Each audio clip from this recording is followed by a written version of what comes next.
Huh? What are you doing in my swamp?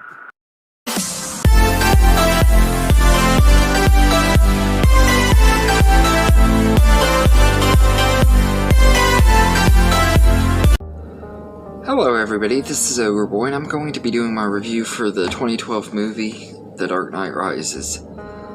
So, this movie takes place 8 years after The Dark Knight, and Bruce Wayne has gone into hiding, and so is Batman, and after the events of The Dark Knight, and Bane shows up and is planning on wreaking havoc on Gotham City and blowing up the city with the help of Talia al Ghul, who is wanting to avenge her father, Ra's al Ghul. So Batman must team up with Commissioner Gordon and Selina Kyle and a cop named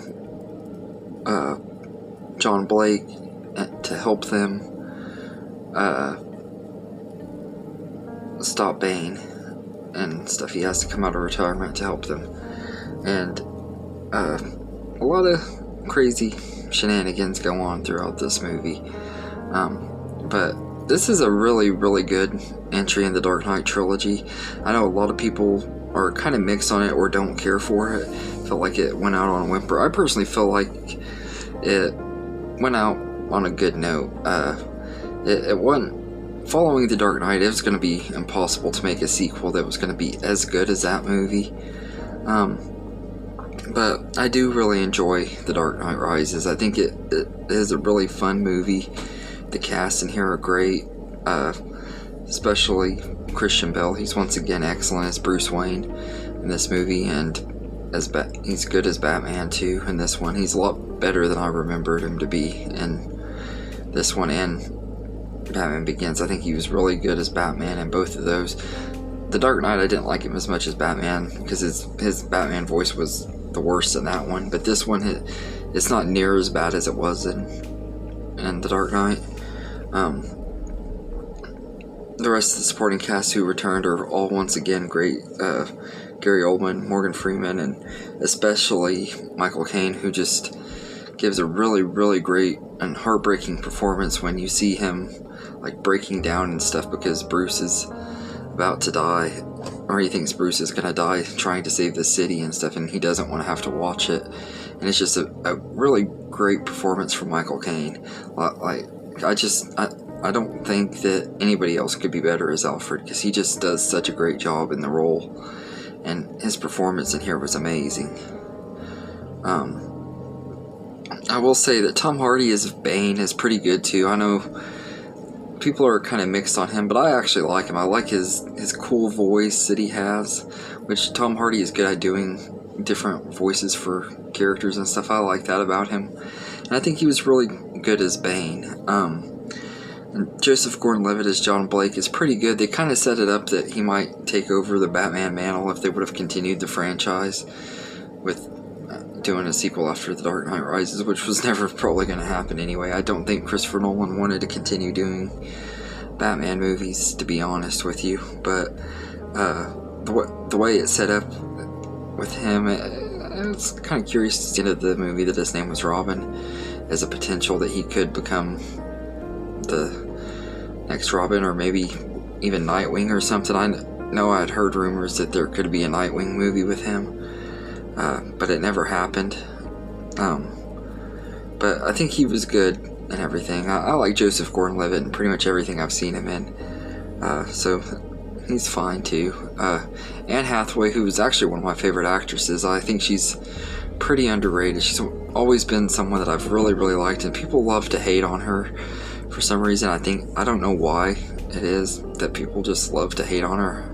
Maybe I've heard that she's like annoying in her interviews. I don't really know, because I've seen a few interviews with her, but she doesn't seem to be annoying. I don't know what it is that people don't like about her, but I think she was good as Catwoman. She's definitely not as good as, say,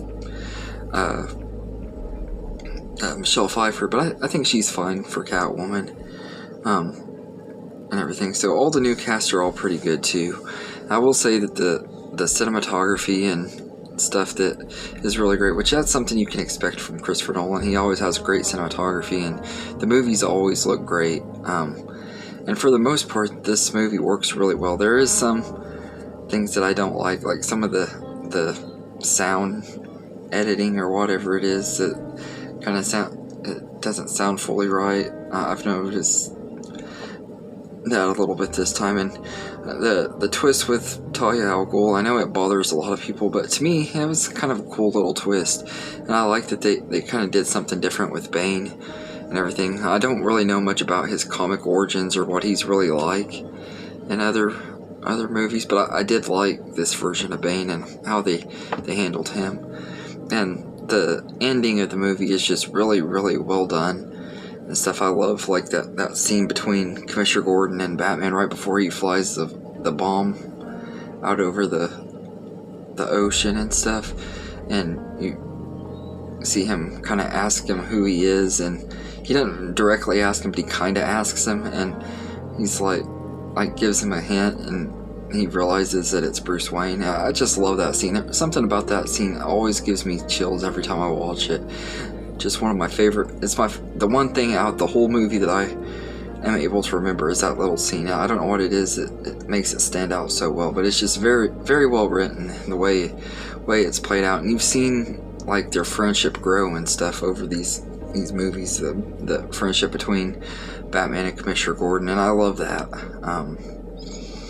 And everything. I think that this is a really, really good movie, and it's definitely not near as bad as some people say it is. It does have a few plot holes and stuff, yes, but all in all, it's a fun movie. It's a good entry in the Dark Knight trilogy. All three of these movies are great, I think this one is no exception. It's another really great entry in the franchise, so I say I'd give it an 8 out of 10. It's a really great ending to the Dark Knight trilogy, and it's one of the better underrated Batman movies and everything. Like I said, I debate on whether I like it more than Batman Begins or not. Of course, it doesn't touch the Dark Knight, but very, very few DC movies do. The Dark Knight is kind of on its own in a way, but this is a really great movie and everything, so I'd say I definitely would recommend The Dark Knight Rises if you haven't seen it for some reason. If you're a fan of Batman, you probably already have.